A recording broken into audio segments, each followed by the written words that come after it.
Lakh करोडची semi conductor projects येत आहेत. अहो आपल्याला समजत पण नाही हे काय चालू आहेत नक्की, यांचे कुठून रूळ चालले आहेत आणि कुठून गाड्या चालल्या आहेत आणि कुठून यांचे मार्ग सुरू आहेत आणि काय घेऊन जायचंय ह्यांना आणि काय आणायचंय इथे, काय भरायचंय. एकदा जाऊन बघा हो, वसई विरार पासून सगळ्या गोष्टी बघा, कसे कसे भर देत आहेत, कसे भर देत आहेत. तुम्हाला घरं नाकारणार, ह्यांना सगळ्यांना घरं मिळणार. तिकडनं बाहेरच्या राज्यातनं गुजरातमध्ये येणार, ह्यांना घरं मिळणार, तुम्हाला नाकारणार. तुम्हीच नसाल, तुमचंच अस्तित्व नसेल, काय चाटायची आहे महानगरपालिका?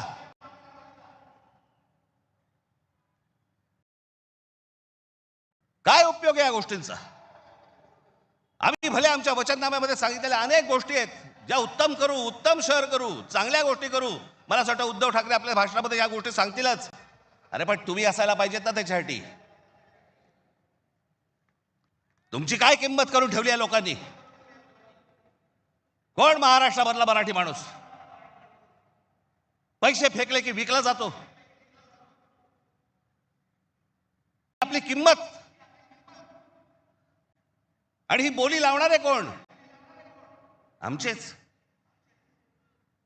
दुसऱ्यांच्या हातावरती बसून त्यांचा उद्देश साध्य करण्यासाठी आमचे लोक हे आमच्या लोकांना फोडतायत. काय दुर्दैव आहे बोला. या अशा परिस्थितीमध्ये ही आजची निवडणूक होते आहे. ही मराठी माणसासाठी शेवटची निवडणूक आहे. आज जर चुकलात, कायमचे मुकलात म्हणून समजा. आज जर तुमच्या हातातनं ही शहरं गेली, त्यांच्या हातामध्ये गेली, उद्या राजानं मारलं आणि पावसानं झोडलं, तक्रार कोणाकडे करायची? आज इतर राजकीय पक्षांमधले पण जे मराठी लोक आहेत, माझं त्यांनाही आव्हान आहे, सोडा ते सगळं. या मराठी माणसासाठी एक व्हा, या मुंबईसाठी एक व्हा, या महाराष्ट्रासाठी एक व्हा.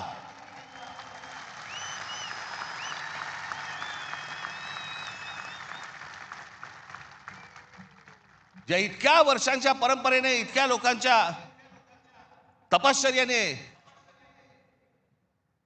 ही मुंबई महाराष्ट्राला मिळाली. 107 आमचे हुतात्मे गेले. उद्या मुंबई गेली तर त्या पुतळ्यानंतर काय अर्थ उरतो? आणि पुतळे काय म्हणतील ते? आमचा मराठी माणूस बेसावध राहिला आणि म्हणून आम्ही मिळवलेली मुंबई आम्हाला गमवावी लागली.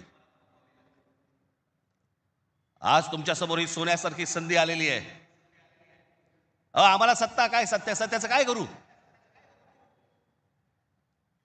सत्तेशिवाय पण आज पण लाथा मारल्यात ना. अनेक अंगावर आले, त्यांना तुडवलेच ना.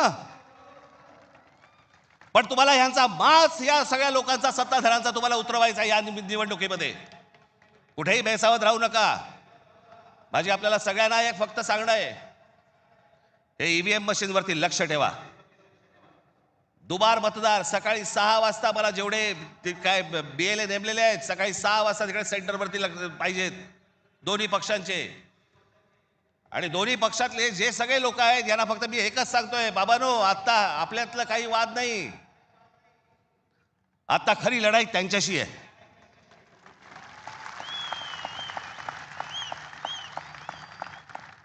आपण भांडत राहावं हेच त्यांना पाहिजे. त्यांना जे हवं ते आपण नाही द्यायचंय. आपल्याला जे हवं तेच आपण केलं पाहिजे.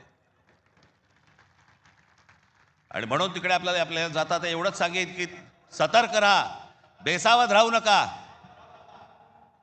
आणि जर दुबार मतदार जर तिकडे आला, सकाळी 7 वाजता फोडून काढा.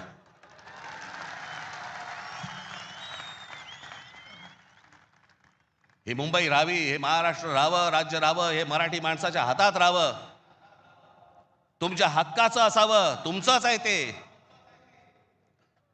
आणि मला असं वाटतं की जो लढा आजपर्यंत मराठा साम्राज्याने दिला, तो लढा आज तुम्हाला, आज सगळ्यांना, तुम्हाला, आम्हाला सगळ्यांना करायचा आहे.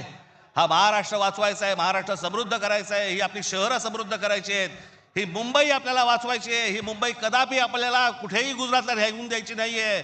या सगळ्या गोष्टींसाठी आपण सगळेजण कामाला लागाल अशी एक आशा अपेक्षा बाळगतो आणि आपणा सर्वांची मी रजा घेतो. धन्यवाद. जय हिंद, जय महाराष्ट्र. धन्यवाद राज साहेब. आणि यानंतर मी विनंती करतो शिवसेना पक्षप्रमुख आदरणीय उद्धवसाहेब ठाकरे यांना